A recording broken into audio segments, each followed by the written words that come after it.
Quando sono arrivati i primi soccorritori era già troppo tardi, lo hanno trovato con il volto dilaniato a causa dell'esplosione potentissima di una bombola di gas all'interno del garage della sua abitazione in via Ottava Presa a Caorle.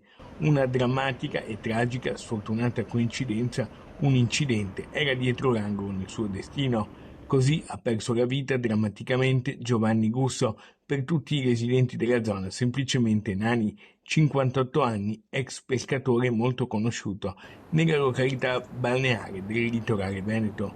Non c'era per lui già purtroppo nulla da fare. Secondo una prima ricostruzione dei fatti, ancora in fase di accertamento, Gusso stava armeggiando nel suo garage con una bombola del gas che è esplosa all'improvviso senza dargli scampo.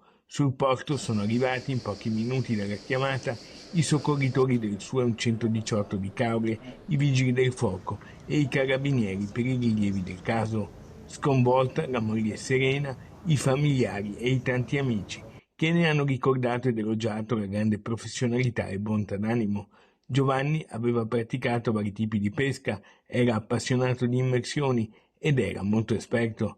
Ci sono ancora tanti dettagli da chiarire sulla dinamica dell'incidente in fase di accertamento. Il ricordo di Gianni Stival, presidente della Cooperativa Nazionale Pescatori. Ero un caro amico, un ex pescatore. Purtroppo la vita ti riserva momenti di disgrazia e di sfortuna come è successo a lui.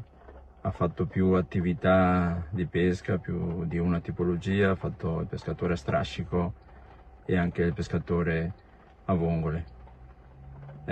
Purtroppo è stato sfortunato, una vera disgrazia per Caorle.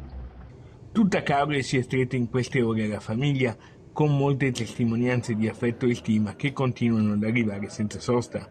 Non è ancora stata fissata la data dei funerali di Giovanni Gusso.